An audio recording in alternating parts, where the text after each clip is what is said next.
En junio de 2014, un equipo de investigadores de los Centros para el Control y la Prevención de Enfermedades se embarcó en un proyecto masivo. Querían responder a una pregunta simple pero esquiva. ¿Cuál es el alimento más saludable del planeta? No buscaban opiniones, no buscaban tendencias, buscaban datos concretos. Tomaron 47 de los superalimentos más comunes, frutas y verduras que se nos dice que comamos todos los días, y midieron exactamente cuánto potasio, fibra, proteínas, calcio, hierro, tiamina, riboflavina, niacina, folato, zinc y vitamina A contenían. También midieron vitamina B6, vitamina B12, vitamina C, vitamina D, vitamina E y vitamina K. Cada alimento fue evaluado en función de los nutrientes aportados por cada 100 calorías. Los resultados fueron impactantes. La col rizada, kale, la favorita de todas las tiendas de alimentos saludables en América, obtuvo una puntuación de 49 sobre 100. Las espinacas, el legendario constructor de músculos, lo hicieron mucho mejor, con una puntuación de 86. Los arándanos, elogiados como el superalimento antioxidante definitivo, obtuvieron solo 11.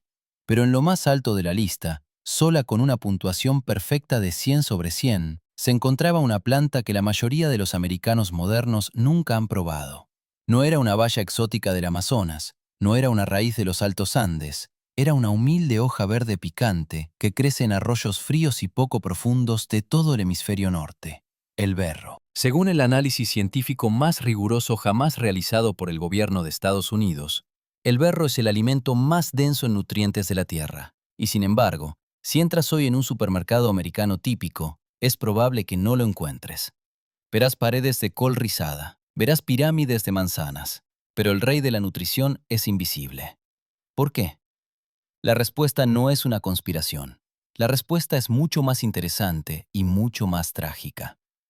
Es una historia sobre cómo construimos un mundo moderno que priorizó una métrica específica por encima de todas las demás, y cómo esa métrica borró accidentalmente el mejor alimento que tenemos. Esta es la historia del fantasma en el pasillo de las frutas y verduras.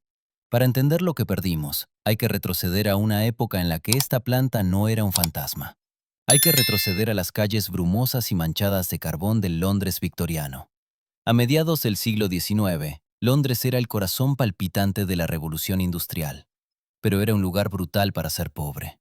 La clase trabajadora vivía de pan, té azucarado y grasas baratas. La desnutrición era rampante.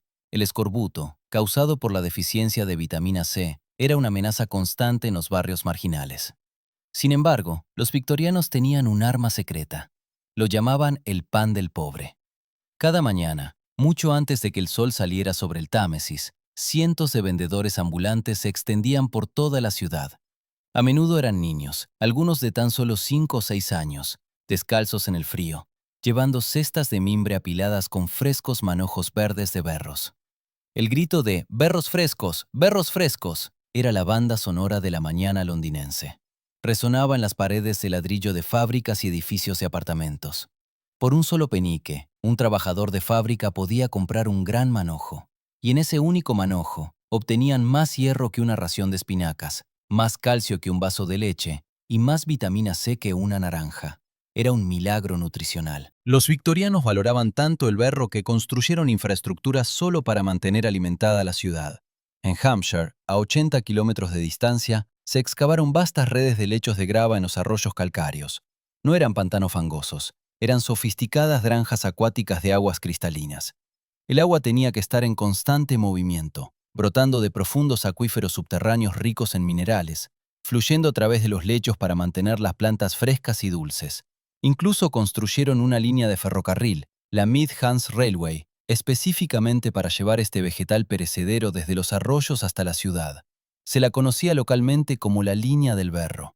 Imagínense, una sociedad que valoraba tanto una verdura, que construyó un ferrocarril solo para transportarla. El sistema era eficiente.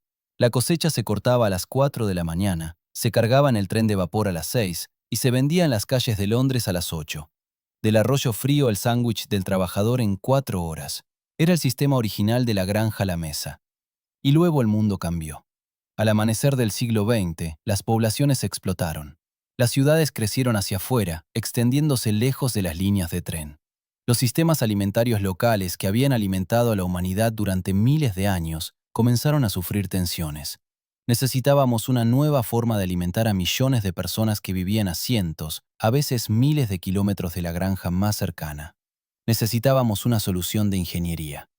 En 1894, la compañía Burpee Seed nos dio una. Lanzaron una nueva variedad de lechuga derivada de la Batavia francesa. Era densa, era pálida. Formaba una bola apretada y dura de hojas que se parecía más a una col que a una lechuga. Notaron algo notable. Podías tirarla en una caja, cubrirla con hielo picado y enviarla en un vagón de tren desde California hasta Nueva York. Y cuando llegaba una semana después, tenía exactamente el mismo aspecto que el día en que fue cosechada. Debido a que se enviaba bajo montones de hielo picado, la llamaron iceberg. La lechuga iceberg fue una maravilla tecnológica. Fue la primera verdura que actuó como un producto manufacturado. No se marchitaba, no se magullaba, se apilaba perfectamente en cajas. Era uniforme, predecible y duradera. En 1919, los americanos consumían 4,1 libras de lechuga por persona al año. A mediados de la década de 1950, el consumo aumentó a 14 libras per cápita. La iceberg se había convertido en la verdura más consumida de América. Luego vinieron las verdaderas innovaciones. Whirlpool desarrolló la refrigeración al vacío en la década de 1950, eliminando el calor del campo inmediatamente después de la cosecha. Le siguió el envasado en atmósfera modificada. En la década de 1960, la lechuga iceberg podía mantenerse fresca hasta 28 días. Piensen en eso.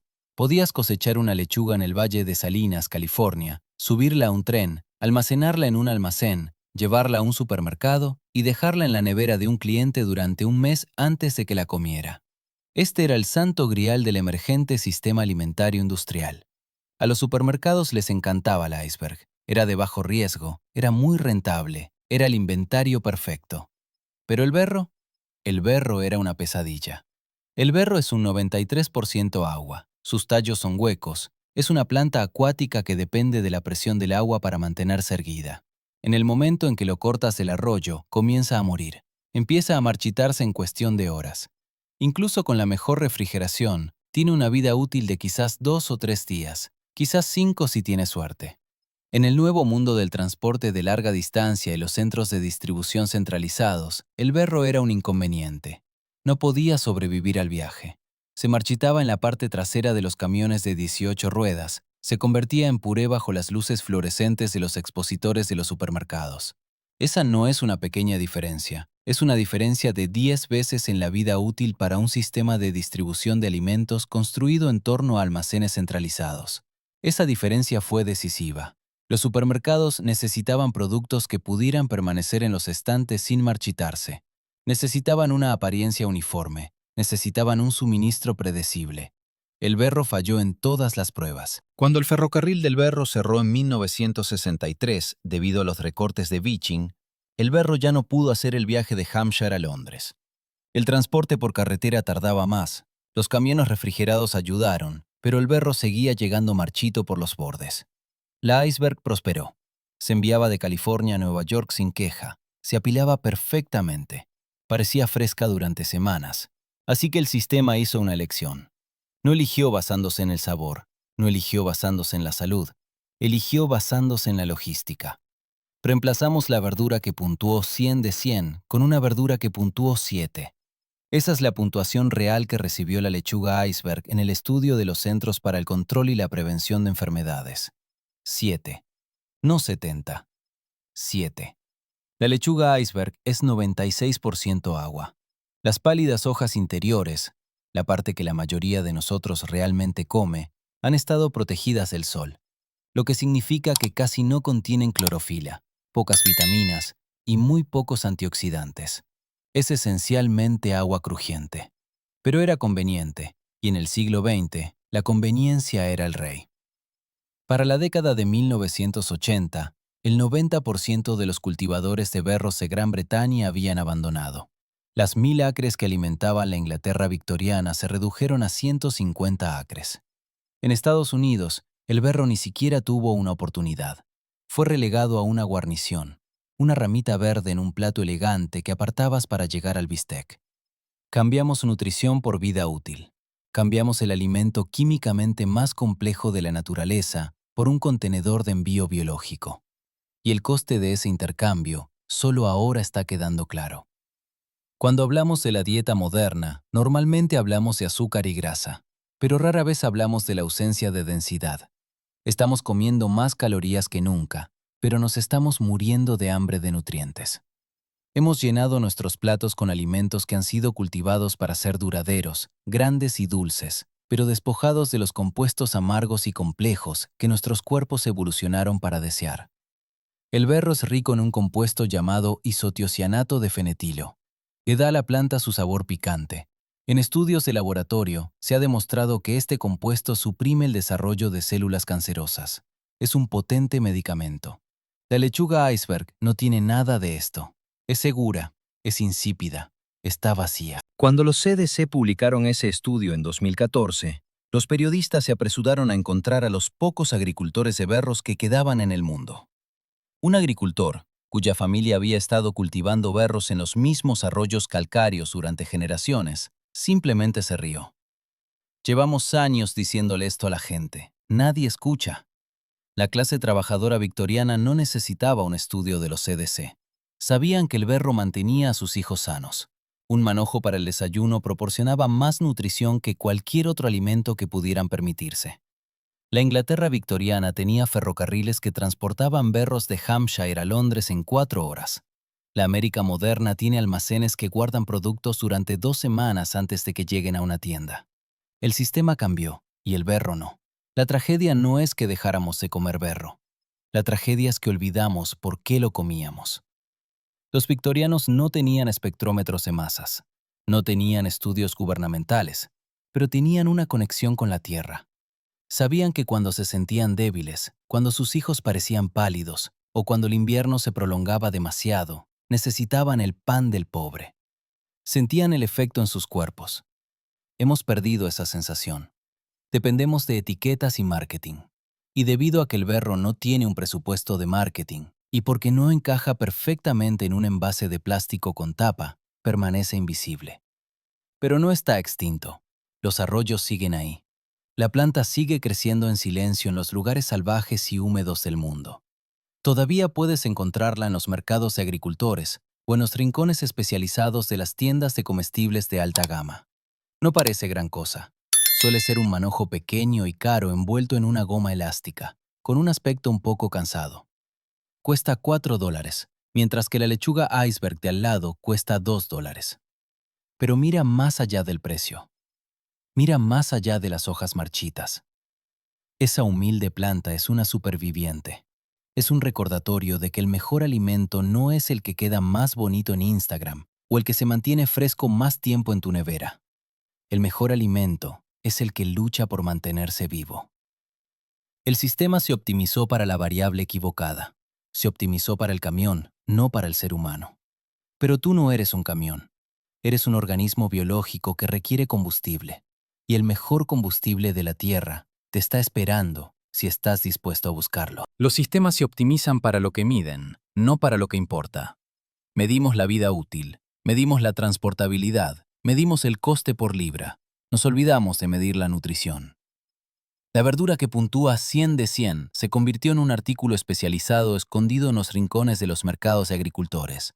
La verdura que puntúa 7 de 100 se convirtió en el verde más consumido de América, apilada en pirámides en cada supermercado.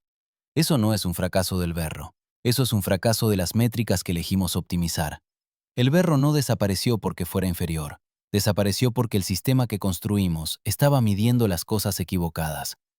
La próxima vez que estés en el pasillo de frutas y verduras, pasa de largo las pirámides de manzanas brillantes, pasa de largo las paredes de iceberg envuelta en plástico. Ve a la esquina y busca el berro. Puede que no dure un mes en tu nevera. Puede que se marchite si no te lo comes rápidamente. Pero esa es la cuestión. Está vivo.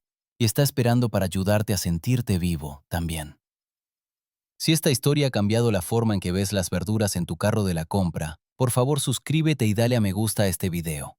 Estamos dedicados a desenterrar la historia y la salud que el mundo moderno ha intentado ocultar. Recuperemos nuestra conexión con la naturaleza juntos. El próximo descubrimiento está por llegar.